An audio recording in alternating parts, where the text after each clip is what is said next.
Hello everyone, this is Shikhar Deep Singh, PGT Commerce, Kendriya Vidyalaya Badkui.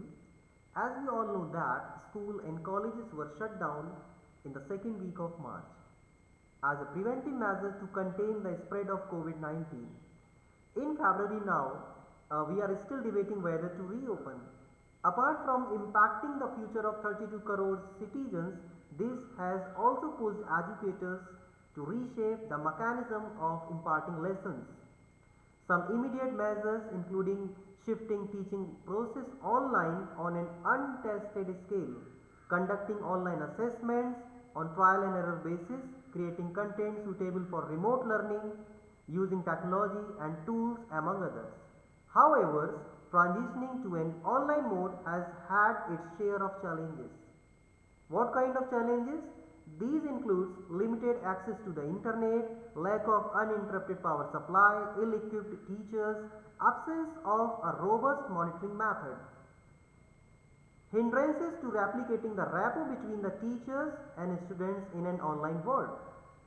Bridging the patchy and the impersonal online experience.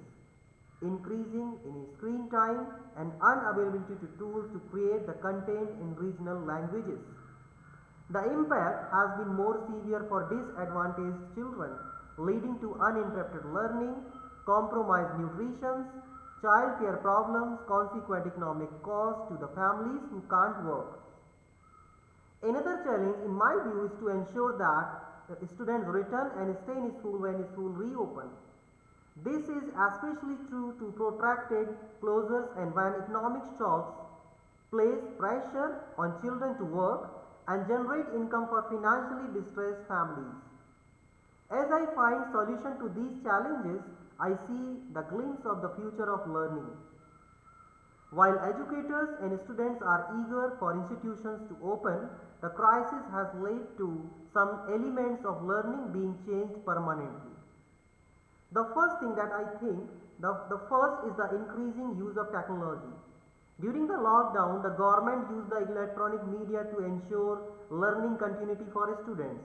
Some state governments have been working with media partners such as Doordarshan, All India Radio, AIR, to broadcast virtual classes and educational content through their regional channels.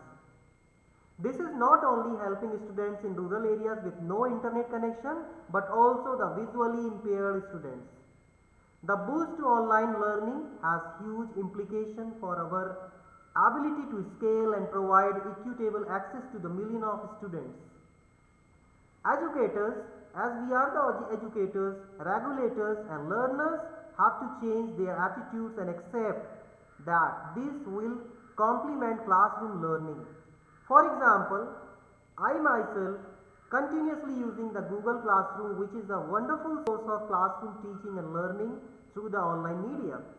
This platform also provides a complete solution for learners and for the innovative teaching.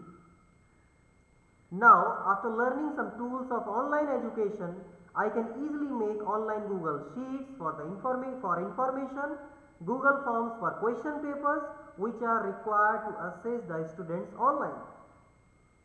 The second change will be in increasing use of online tools and technology to enhance the learning experience. I myself use virtual board, writing pad. I use writing pad in which I can use different colors of different topics for better learning and understanding. Now great content is available in virtual classroom online and can be used to learn from. The classroom can then become a forum for debate, discussion and a deeper delving into disciplines and promote collaboration and experimental learning. Now students can see and submit their homework and assignments through the Google Classroom and the same homework evaluation has become quite easy and innovative for me. The third change will be personalization of learning. The third change will be the personalization of learning. Each student has his or her own pace of studying. As we all know that each student has his or her own pace of studying.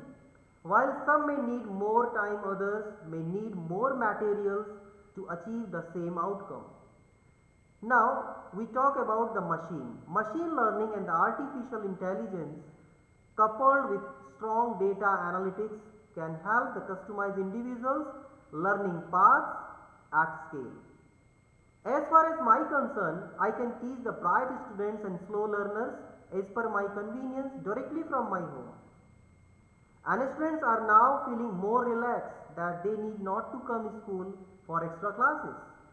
I think that this was the true benefit of online teaching learning process. I made some videos of difficult topics and uploaded to the YouTube, which have proved very helpful for understanding the particular difficult topics. The fourth will be in making learning equitable. In my view, the fourth solution for this problem is the fourth will be in making learning equitable, convenient, lifelong and accessible. Many people, not necessarily students, have enrolled for new courses during the lockdown. The fact you don't need to travel or need to be in a classroom has democratized learning and made it convenient. The teacher's ability to engage students in debate and discussion, to mentor and coach and to inspire and motivate is difficult to replicate in online format. What is also difficult to replicate is peer learning, participation in extracurricular activities and sports, experimental learning and development of emotional quotient and leadership ability.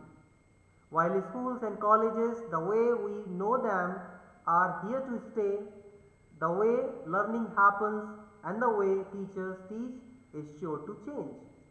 Thank you so much. Be safe and be healthy. Thank you.